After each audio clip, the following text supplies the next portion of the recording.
A guy once threatened to murder the CEO of a massive company over a hot dog, over a $1.50 price tag the CEO wanted to raise. Sounds like a joke, right?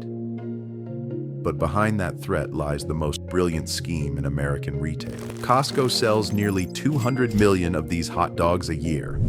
They haven't touched the price since 1985, and they lose money on every single one, on purpose. But here's the crazy part. This money-losing hot dog brings Costco more cash than almost everything sitting on their shelves.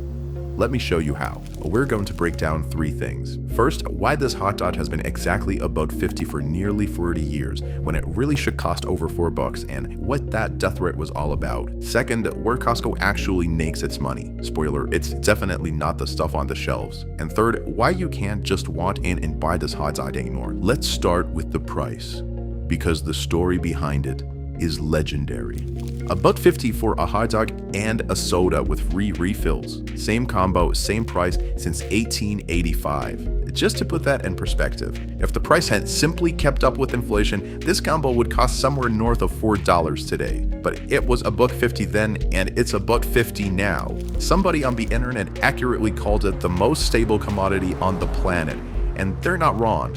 Remember that threat we mentioned at the start? Time for the full story. Years ago, Costco's CEO at the time, Craig Jelinek, went to co-founder Jim Sinegal and gave it to him straight. We're losing money on this hot dog, we need to raise the price. Sinegal's response went down in retail history. He said something like, if you raise the price at the F-thing hot dog, I will kill you. Figure it out. Jelinek later said he dropped the subject right then and there and never brought it up again. But that meant they had to work harder. To keep it at $1.50, Costco didn't just grit their teeth and take the loss. They rebuilt their entire supply chain around this hot dog. They used to buy sausages from an outside brand, but by 2009, costs got so high, they built their own factory near LA, switched to their own Kirkland signature dogs, and then opened a second plant near Chicago. Same story with the soda. They bounced between Coke and Pepsi just to keep the price down. And in San Francisco, to dodge a local sugar tax, the food court switched to pouring only diet soda and unsweetened tea. It was a massive corporate black ops mission just to make sure the numbers on that menu board never flinched. Which brings up a fair question. Why? Why would a company pulling in hundreds of billions bend over backwards over $1.50? To answer that, you have to understand how Costco actually makes money. Take a normal store. They buy a product cheap, sell it for more, and cock up the difference. Costco does the exact opposite. On most items, they strictly cap their markup at 14%, and on their own Kirkland brand, it's capped at 15%. Sinegal once explained the logic. He said, imagine how tempting it is to tack an extra $7 onto a pair of pants. But once you start doing it, it becomes an addiction. You can't just stop.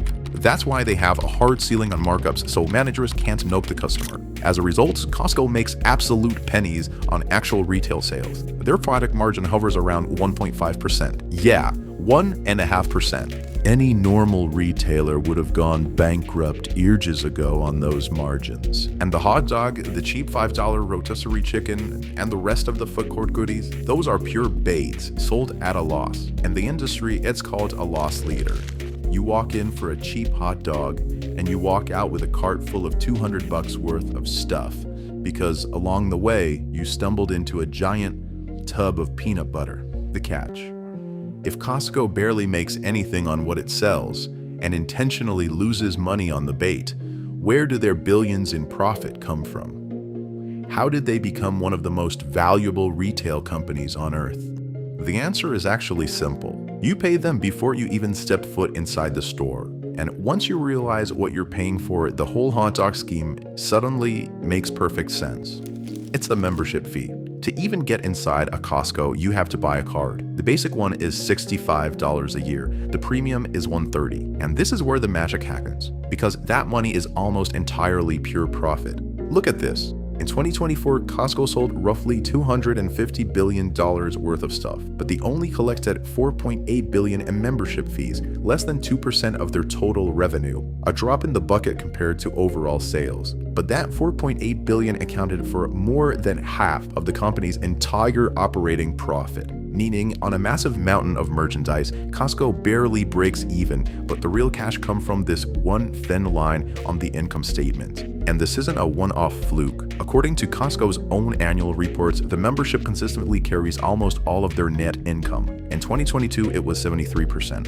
In 2023, it was 72%, and in 2024, it was around 66%. Year after year, roughly 2/3 of everything the company pockets comes not from sales, but from subscriptions. So look at what's really going on here. Costco isn't a store that happens to sell memberships on the side. It's a subscription business hiding in a store's clothing.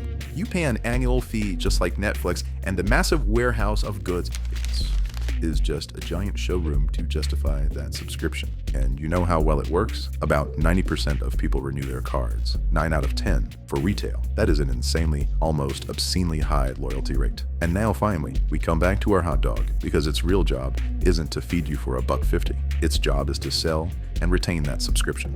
Think about it. You paid $130 for the year up front. Somewhere in the back of your mind, a little voice is wondering if it was worth it. Then you're wandering out of the warehouse, and there it is, the legendary $1.50 hot dog that hasn't gone up in price for 40 years. And in that moment, it clicks. Wow, they really aren't ripping me off here. My card is paying for itself. You're happy. You're going to renew your subscription next year, and Costco is perfectly willing to lose as much money on sausages as it takes to give you that exact feeling. Let's do the math. 200 million hot dogs.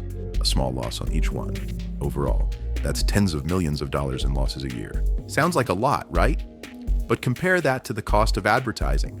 A single 30-second Super Bowl commercial costs millions of dollars, and it's forgotten in a week.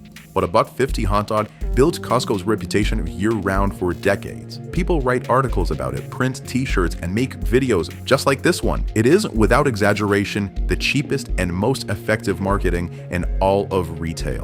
They aren't losing money on the hot dog. They're buying your loyalty, and they're getting it at a steep discount. So you don't think this is all just a neat theory. Here's the company's latest move. Until recently, anyone off the street could walk into the food court and grab that hot dog without a membership card. The free bait was going to people who hadn't paid Costco a dime. Well, they shut that down. Now, if you want to buy a hot dog or a slice of pizza, they ask to see your membership card. Think about what they just did. They took their best bait and locked it behind the subscription turnstile. Want the legendary hot dog? Buy the card first. The bait officially became part of the funnel. And right around the same time, the company raised the membership fee itself for the first time since 2017. The basic went from $60 to $65, the premium from $120 to $130. And since those fees are almost pure profit, every extra dollar drops straight to the bottom line. No wonder their membership revenue has been growing at double-digit rates lately. Let's put the whole puzzle together. The $1.50 hot dog isn't a gift, and it's not charity, even though it looks exactly like it, which is the whole point. It's bait, intentionally sold at a loss to lure you inside and leave you feeling good. Costco doesn't make its money on the products. The margins there, joke. They make it on the subscription, which drives 2/3 of their profit with a 90% renewal rate. The hot dog is just the lure to make sure you keep renewing that subscription year after year, feeling like you are the one winning. Now here's the takeaway for you personally. First and foremost, at Costco, you are not a shopper, you are a subscriber. And like any subscription, once a year, you need to calculate if it's actually paying off. Estimate how much you actually saved over the year compared to a normal grocery store and weigh that against the cost of the card. If the savings outweigh the fee, great, the subscription is working for you. If not, you're just paying for access you barely use. The entire design of the store, starting with the hot dog, is engineered to make sure you never do that math, but instead renew based on how it makes you feel. And second, on a broader scale, memorize this tactic because you'll see it everywhere. The cheap, highly visible, practically free item in the window isn't there, so you'll buy it. It's there to pull you into an ecosystem where the real money is made somewhere else. A printer given away for pennies, a gaming console sold at a loss, a free trial month. It's the exact same blueprint everywhere. Cheap bait in the front, the real bill in the back. So the next time you're offered something at a suspiciously generous price, ask yourself one simple question. What are they actually selling, and what am I ultimately paying for? At Costco, you're holding the answer in your hand. On one side, a $1.50 hot dog. On the other, a membership card you'll renew 9 times out of 10. The bait and the hook. And now you know which is which. And speaking of honest math, answer one question for me in the comments. Does your Costco card actually pay for itself? Or do you mostly just go for the hot dog like everybody else? I'm curious to see which side wins out under this video. And if this breakdown changed how you look at a simple grocery run, hold on tight, because the exact same cheap bait trick is used to sell one of the most expensive liquids on the planet. It costs more than champagne, and you almost certainly bought some recently. It's printer ink. The video breaking that down is waiting for you right here. And to make sure you don't miss the next one, hit subscribe. It only gets more interesting from here.